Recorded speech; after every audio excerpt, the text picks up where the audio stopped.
We're not going to waste our time looking at what men say, but we're going to spend our time this morning of looking at what God says. I want you to fast forward with me in time. You can only do that mentally. We can't do that physically. And we come to the judgment day.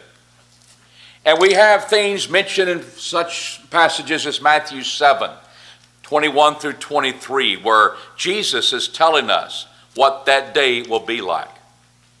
He said, "Not everyone that saith to me, Lord, Lord, shall enter into the kingdom of heaven, but he that doeth the will of my Father who is in heaven." That tells me that our salvation is based more on what we say. It's based more on what we say because it's based on what we do. Not just what we say. It's what we do. We can say, Lord, Lord, but we're not going to enter the kingdom of heaven. It's what we do that he stresses there. Many will say to me on that day, by thy name we cast out demons, we did these mighty works. And the Lord says, I never knew you. Depart from me, ye workers of iniquity. It's based again on what I did. I did iniquity. I did lawlessness. So we were to take that passage and we realize that's going to be a factor on that day. We know that salvation is based upon what we do and not upon just what we say. But that's about me. Does God have anything to do with our salvation? I know that it's going to be on me, but is our salvation based upon what God says and what God does? Notice in Philippians, the 2nd chapter, and verses 12 and 13, where we find the combination of what God does and what we do that becomes very important as far as our salvation is concerned. So then, my beloved, even as you've always obeyed, not as in my presence only, but now much more in my absence, work out your own salvation with fear and trembling, something I've got to do. But then he turns right around and says, for it is God who worketh in you both to will, the point of just willing to be saved. God works in me both to will and to work for his good pleasure. I'm willing and I'm putting something in action. Putting something in action, that gets me to Matthew 7. I need to be doing, and I need to not be doing iniquity or lawlessness. I need to do what God says.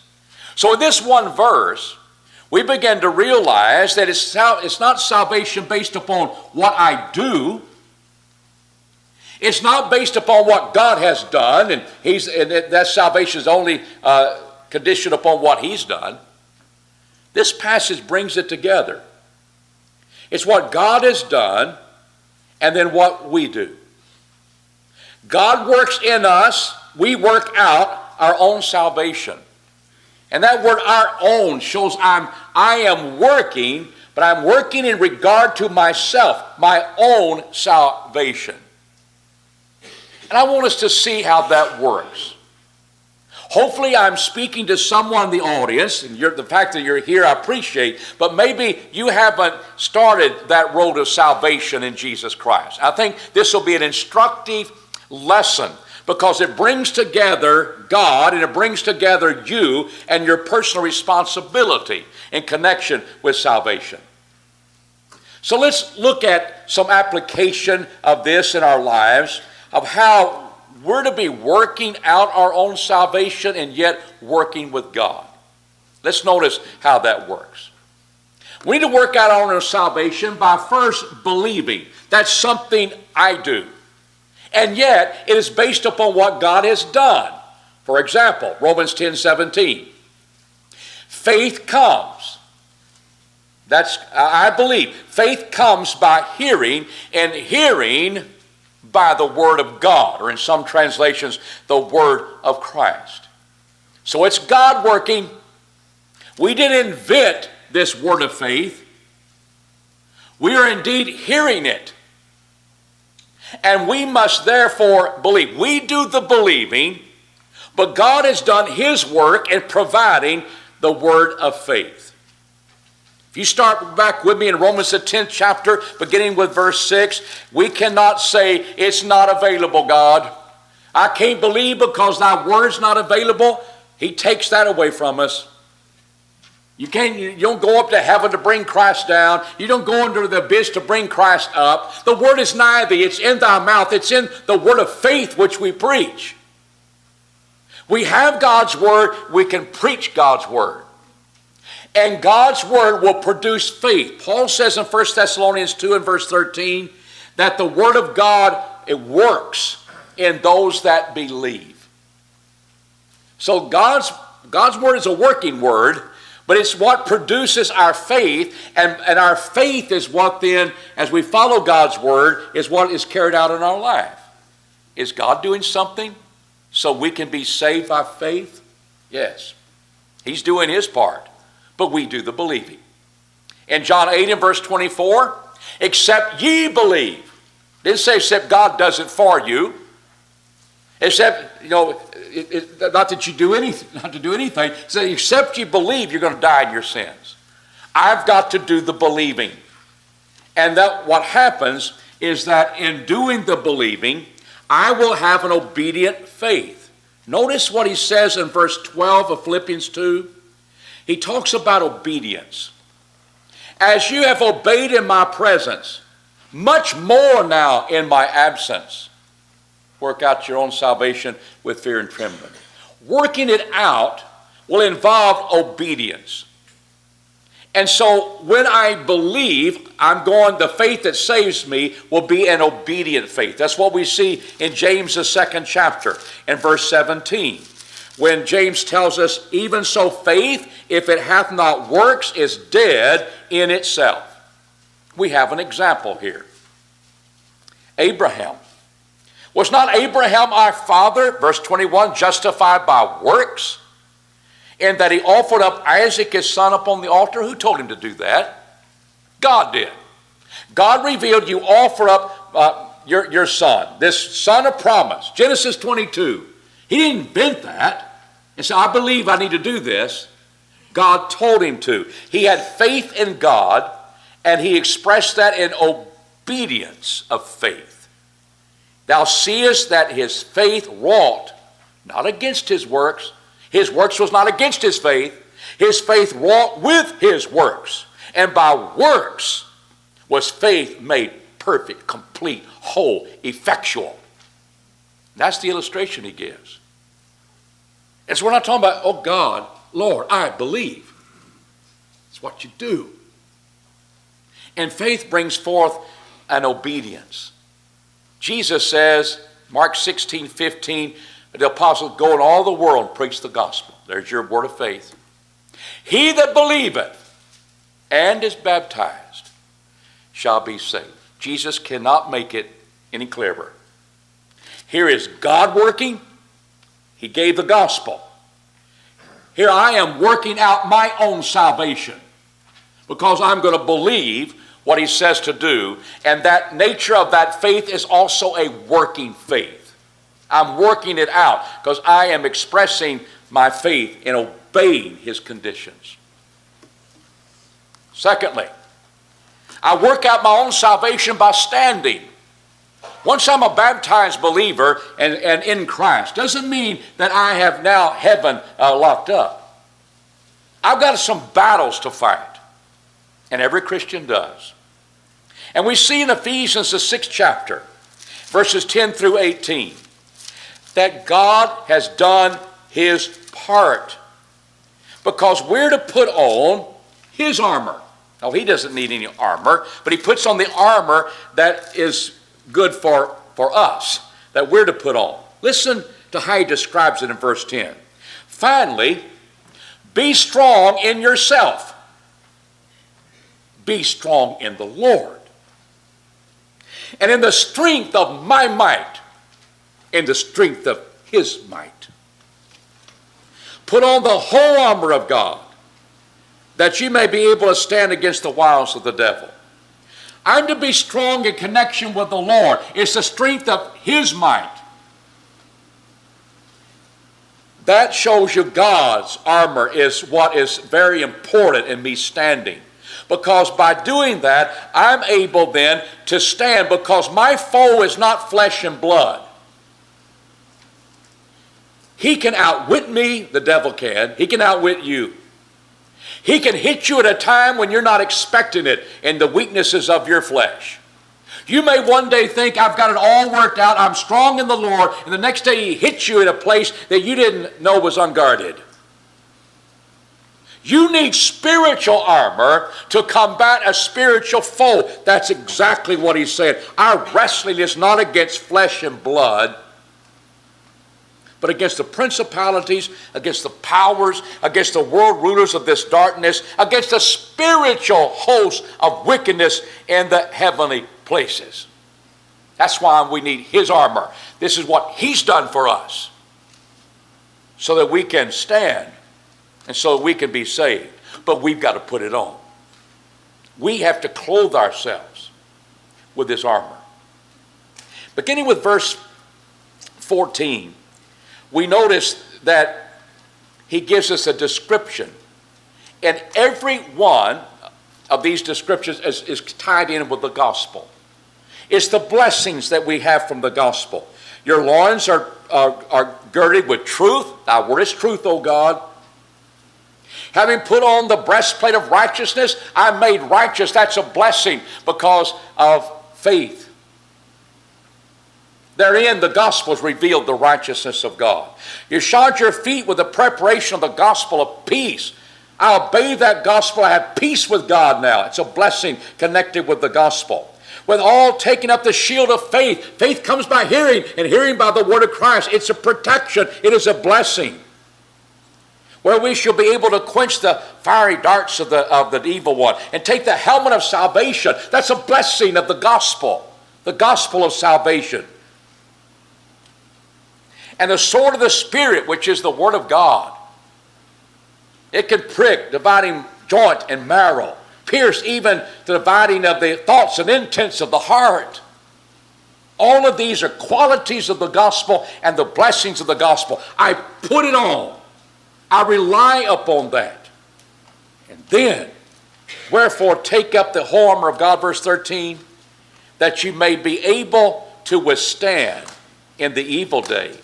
When that temptation comes, when the wiles of the devil hit you, you are prepared and then able, having done all, to stand. I do the standing.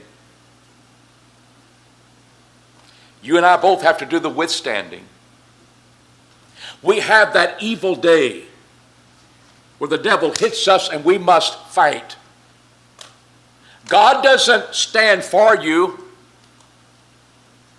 No, you work out your own salvation. You do the battle, you do the standing, the withstanding, and therefore you'll stand. But you did it with God's armor.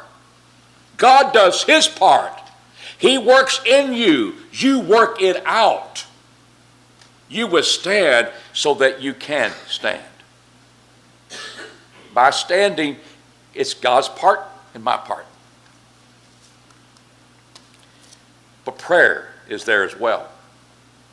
Ephesians 6 and verse 18, he says, with all prayer and supplication, prayer is always reserved for talking to God, and supplication says, I got a need.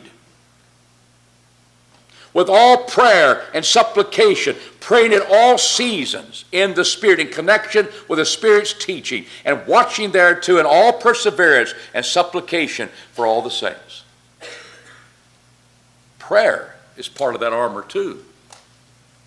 And James 5 and verse 16 tells us the prayer of a righteous man, if it worketh much, or is effectual in its working.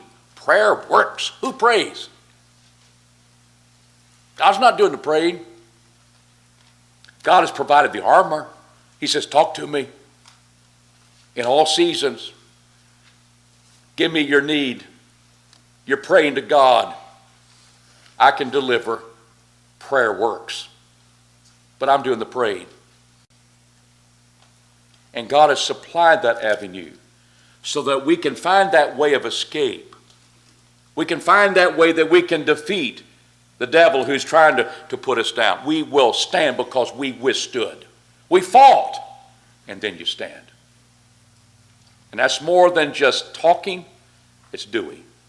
Work out your own salvation. Because, ladies and gentlemen, if you don't stand, you're not going to be saved. Thirdly, work out your own salvation by doing good. Well, who determines what's good? God reveals it. In 2 Timothy, the 3rd chapter, verses 16 and 17, we'll find the all-sufficiency of God's inspired word. Every scripture is given by inspiration of God, and is profitable for teaching, for reproof, for correction, for instruction which is in righteousness, that the man of God may be complete, furnished completely unto every good work. I want to do that which is good. You'll do that which is righteous. How do I know what's righteous? It's the Word of God that tells me that. And I'm instructed in its way. And that is something that becomes very important when we think about doing good and coming to the judgment. Hebrews, the 2nd chapter, verse 14, while God has delivered the standard for what's good, I must now exercise myself to discern good and evil. In Hebrews, the 2nd chapter, and verse 14, we see that, or Hebrews 5 and verse 14. It says, solid food is for full-grown men, even those who by reason of use have their senses exercised to discern good and evil. I get the solid food, I grow in the Word, and by exercising my senses on what's good and what's evil, I'm able to discern what's good and what is evil. And that becomes something that is essential. Because sometimes what is good today is not good according to God's Word. Let me give you an example. I can see someone from our generation coming to the judgment and talking about all the good deeds that they did. He said, God, I'm the one that promoted gay rights in the 21st century. Gay rights, I promoted that. I did good. And a lot of people in this world said, right on, right on. You got gay marriage in this country. We made it marriage, not just a union. It's marriage, just like man and woman's married. And we got equal rights. And we promoted that this is something that is wholesome and good. And I can see many a people applauding that from our generation. And yet, Leviticus, the 18th chapter, verse 20 and 21, you see all sorts of sins that God says. And he says, when you lie with womankind, or mankind as you do with womankind, it is an abomination to God. And I read in 1 Corinthians 6, where those, don't be deceived, the homosexuals, the effeminate, they're not going to enter the kingdom of heaven. See in 1 Corinthians 6, 9 through 10, those passages. You're not going to enter. Not going to be saved. John 12:48, the word that I have spoken shall judge you in the last day. I am fast forwarding to the judgment. And I say, what astonishment people will have. Because they turned away from the Bible to figure what was good. And said, this is good. And yet the God with whom we have to deal with on the final day said, depart from me, you worker of iniquity. I never knew you. And that's a sad time for them. But what are you calling good in your life that the Bible does not commend that way? We've got to stay close to God's Word, because He's the one that determines what is good. And yet, it works both ways. We are His workmanship. In Ephesians 2 and verse 10, for good works which God afore prepared that we should walk in them. So I don't determine what's good. God has provided what's good through His Word, but He says, I'm molding you. You are my workmanship. And this is what I have prepared for you to walk in. I call this good. You're my workmanship for good works. We have to do the good. If you come with me to the judgment again, we're doing a lot of fast forwarding, but this is for our good. God's not going to surprise us at the judgment. I never told you, you never told me, God, what it's going to be like. John 5:28 and 29, listen to him. Marvel not at this. For the hour cometh in which all that are in the tombs shall hear his voice. All the people that lived and died, and ladies and gentlemen, that's going to be you and me. All that are in the tomb shall hear his voice, and shall come forth they that have done good unto the resurrection of life, and they that have done evil unto the resurrection of judgment or condemnation. And the Lord's going to come when people are still living. They're going to be changed. But a lot of us will be in our tombs if he doesn't come in our day. And we will be raised. And what we did, whether we did good or whether we did evil, will be so important in eternity. Just as, did you do good? Did you do evil? Did you do evil? Did you do good? How do I know? Because God's word tells us what's good and what's evil. And we need to, as Christians, grow and have our senses exercised. This is good. This is evil. This is evil. This is good. And live according to that standard. Yes, we're God's workmanship. He's molding me. He says, you work it out in your life. God does his part. I'm working it out by standing. I'm working it out by doing that which is good. And that's so important to our salvation.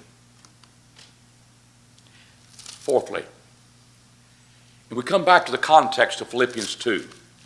As he's writing to Christians, we work out our own salvation by furthering the gospel. He puts the two together. Because he says, this is something you do work out, because it's God that worketh in you both to do his will, and that word denotes desire, and to do his good pleasure. I ask you, what is God's good pleasure? What is his will? 1 Timothy 2 and verse 4, he wills that all men be saved and come to the knowledge of the truth. That's what he wills. That's his desire. Every man ever lived coming to the knowledge of the truth of the gospel. I know that pleases God. And he did his part by sending his son to die for us so we could be saved. So God works in us his will, his desire, because through his word we know what pleases him. We in turn reflect upon that wonderful grace of God, and we go to work. We go to work trying to make it happen. That's Paul. In 1 Corinthians, the 15th chapter and verse 10, listen to him. He was the chief of sinners. He persecuted and put people to death. He persecuted the church of God, God's own people. So he looked at himself with humility as being less than all the apostles and even all the saints. But he says in verse 10, but by the grace of God, I am what I am. And his grace which was bestowed upon me was not found vain, but I labored more abundantly than they all. Yet not I, but the grace of God which was with me, working with me, constantly reminding me, what's my will, Paul? I want all men to be saved. Paul, living in the first century, so I'm going about doing that. And I labor more abundantly than all the other apostles. God's working in him. Through what? I don't know. Yeah, you do. His grace that saves all men from their sins was in his heart and was being carried out in his life. And that's part of what he says here, of working out our own salvation. So what do? we pick up after he makes this statement. He starts saying, well, dear Christian, don't murmur. Don't be questioning God, what he requires of you. So then, my beloved, verse 12, even as you've always obeyed, not as in my presence only, but now much more in my absence, work out your own salvation with fear and trembling. For it's God who worketh in you both to will and to do for his good pleasure. Do all things without murmurings and questionings. Point 1. Work it out, but you're not working it out too well if you're murmuring, because what God requires of you, and you're questioning the things he demands of you. No. God, you saved me by your grace. What do you want me to do? You want me to worship on the first day of the week? I gladly do it. You want me to give as I prospered to help needy saints? I gladly do it. Cheerfully give. This is what you want? I'll do it. Not because you force me to, but your grace is working in me because I know what you've done for me. I can be generous to others. And I'll never complain, God, before others what you demand of me. Why? Because I want to be a light, that ye may become blameless and harmless children of God, without blemish in the midst of a crooked and perverse generation, among whom you are seen as lights or luminaries in the world, holding forth the word of life. Holding forth the word of life. That's what I am, if I'm a light to the world. Combination, what are you doing? Well, that's why I'm not murmuring and complaining, because I'm trying to bring people to the Lord, and if I'm murmuring and complaining, they don't want to come. And so why are you wasting your time? You're not happy. It's the grace of God, Paul reminds himself. That's why I can get beaten with rods. That's why I can go through the stripes. That's why I can go through a day and a half of the deep of the Mediterranean. That's why I can go through stoning. I can deal with it, because God's grace saved me. There in turn, I'm going to work out my salvation, because I want to share that word with others. And I'm going to be a bright light. And that's what he tells us we're doing. That's what we're to be doing. But I want us to see he goes deeper than that. Paul looked at that in his mission. That this is happening, it's part of his glory. It's the reward of his race, of his travel through life. Listen to him. Won't you be holding forth the word of life, that I may have whereof to glory in the day of Christ? He fast forwards mentally to that judgment day.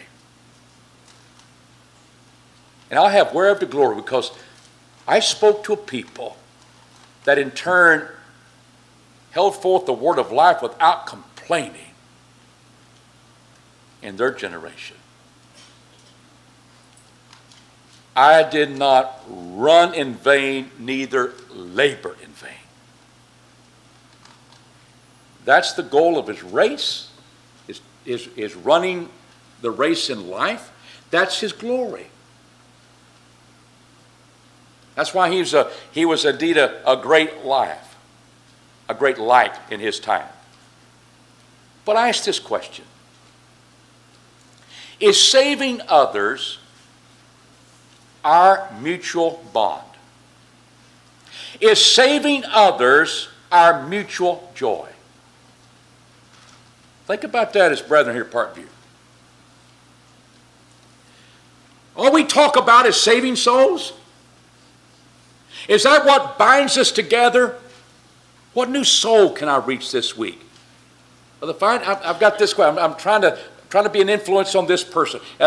What's a good strategy? How should I handle it? Is that the idea of souls being saved? Is that constantly on our mind? Because we're lights in this world and we're striving to do God's will. I know his will is to have all men be saved. Is that our mutual bond? Is that our mutual joy? It was with Paul and his brethren.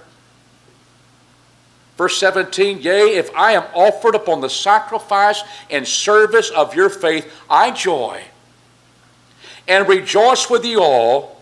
In the same manner do you also joy and rejoice in me. Why are you going through this, Paul?